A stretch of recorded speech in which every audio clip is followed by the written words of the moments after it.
Hi friends, welcome to Teach BIQ. இன்னைக்கு நம்ம பார்க்க போகிறது அடிஷன் மிஷின்.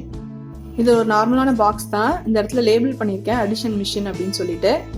ஏன் லேபிள் பண்ணியிருக்கேன்னா அது ரீசன் நான் பின்னாடி சொல்கிறேன். ரெண்டாவது வந்து இது நார்மலான ஜூஸ் கப்ஸ், பேப்பர் கப்ஸ் இருக்கு இல்லையா, அந்த பேப்பர் கப்ஸை இந்த சைட் டபுள் டேப் போட்டு ஸ்டிக் பண்ணியிருக்கேன். ப்ளஸ் 2-3 ஐஸ்கிரீம் ஸ்டிக் வச்சுருக்கேன் மேலே ஒரு தெர்மோகோல் சப்போர்ட்டோட. இப்போ இங்கே ஒரு பவுலில் நான் சின்ன சின்ன சார்ட் பேப்பர்ஸ் இந்த மாதிரி நம்பர்ஸ் எழுதி வச்சுருக்கேன். ப்ளஸ் எக்ஸ்ட்ரா ஒரு பவுல் வச்சுருக்கேன். இன்னொரு பவுல் ஃபுல்லாக பீட்ஸ், பிளாஸ்டிக் பீட்ஸ் வச்சுருக்கேன். இது பிளாஸ்டிக் பீட்ஸ் இருந்தால் பீட்ஸ் யூஸ் பண்ணிக்கோங்க, இல்லை வீட்டில் இருக்கிற அந்த கடலை மொச்சை இந்த மாதிரிலாம் நம்ம வச்சுருப்போம் இல்லையா, ஸோ இது வேஸ்ட் ஆக போகிறது இல்லை. ஸோ நீங்கள் அதை கூட யூஸ் பண்ணிக்கலாம்.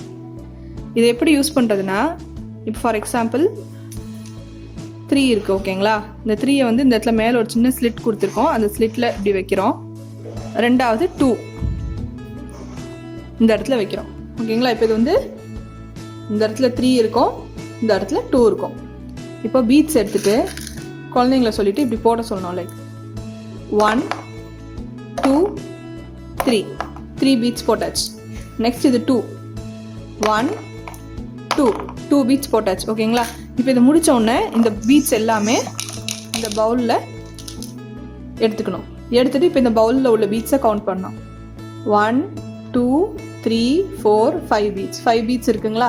ஸோ இப்படி தான் கவுண்டிங் வந்து இந்த counting machine, addition machine use பண்ணி கவுண்டிங் சொல்லி கொடுக்கலாம். இது வந்து ரொம்ப ஃபன்னாக இருக்கும். நீங்கள் ஒவ்வொரு தடவையும் நம்பர் மாற்றி வச்சுட்டு குழந்தைங்க கிட்ட பேரண்ட்ஸ் வந்து உட்காந்துட்டு இந்த நம்பர் மாற்றி வச்சுட்டு ஏன் கரெக்டாக சொல்லிட்டியே, சூப்பர், வெரி குட், இந்த மாதிரிலாம் என்கரேஜ் பண்ணிங்கன்னா அவங்க இது வந்து ரொம்ப ஈஸியாக இந்த கான்செப்ட் வந்து அவங்க புரிஞ்சுப்பாங்க. இந்த வீடியோ யூஸ்ஃபுல்லாக இருக்குன்னு நினச்சிங்கன்னா லைக் பண்ணுங்கள், ஷேர் பண்ணுங்கள், சப்ஸ்கிரைப் பண்ணுங்கள். தேங்க்யூ.